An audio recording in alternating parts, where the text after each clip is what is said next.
কেমন লাগছে মামনি সেনামনি? বলছে রাহুল দাদা খাই দেবে। তো নমস্কার বন্ধুরা, আজকের ব্লগটা কিন্তু এখান থেকে শুরু করি। তোমরা দেখলে যে আগের দিন বার্গার এনেছিলাম, তো বার্গারের তো দেখো যা তোমরা দেখতেই পাচ্ছ, বার্গারটাকে চটকে চ করে দিয়েছে। বার্গারের কিছু বেঁচে তারপরে জ্বালিয়ে যাচ্ছে হচ্ছে আমার ভাগনাকে। তুমি এই কথাটা শোনো।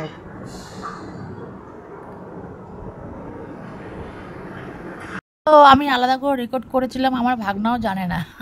এদিকে আমার ভাগনাও কিন্তু আমাদের বাড়িতে এসে খুব বিপদে পড়েছে। বোনেদের জ্বালায় ও অতিষ্ঠ হয়ে যাচ্ছে। কোথায় ও ফোন দেখছে বেচারা, তা না ওকে দিয়ে শাড়ি পরাচ্ছে। ও জীবনে কিছু শাড়িটা পরাইনি কোনোদিন, তাই আমি দেখছি কেমন ওকে জ্বালাচ্ছে। তোমরাই দেখো, তাও ও কিছু না বলে ওকে তাই শাড়ি পরাচ্ছে। আর যতদিন ছিল আমাদের বাড়িতে ওকে প্রত্যেক দিনই আমার প্রায় আমার ভাগনাকে শাড়ি পরিয়ে দিতে হয়েছিল। খেয়ে নে, ওই যে হাকর রাহুল দাদা খাই দিচ্ছে।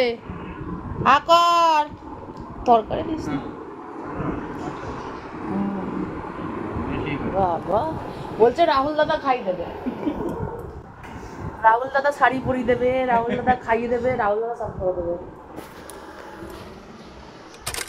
নবরাত্রি রবিবারের বাজার, নবরাত্রি পড়ে গেছে, তো মাসি বাড়ি যাওয়ার আছে, আর ভাগনা থাকবে ঘরে, তাই জন্য রান্না বান্না করে নিচ্ছে। আর এখন টিফিনটা করে নিচ্ছে। আর আজকে রান্নার মধ্যে করেছি আমি কিন্তু পুরো নিরামিষই, তোমাদের দেখি। আলুর তরকারি, এদিকে হচ্ছে মুগ ডাল, এদিকে কি করেছি, এদিকে করে নিয়েছি আলু ভাজা, আর লাউ দিয়ে বড়ি দিয়ে ঘন্ট। সিম্পল মেনু নিরামিষের।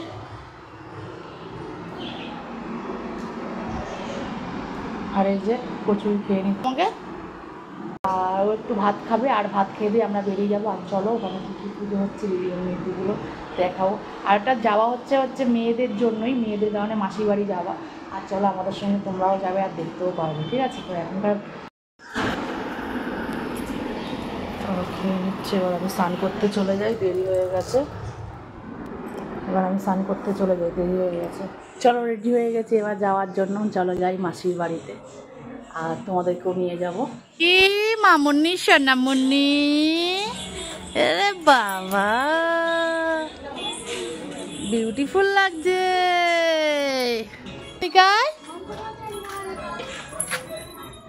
কেমন লাগছে মামুনি সোনামুনিকে?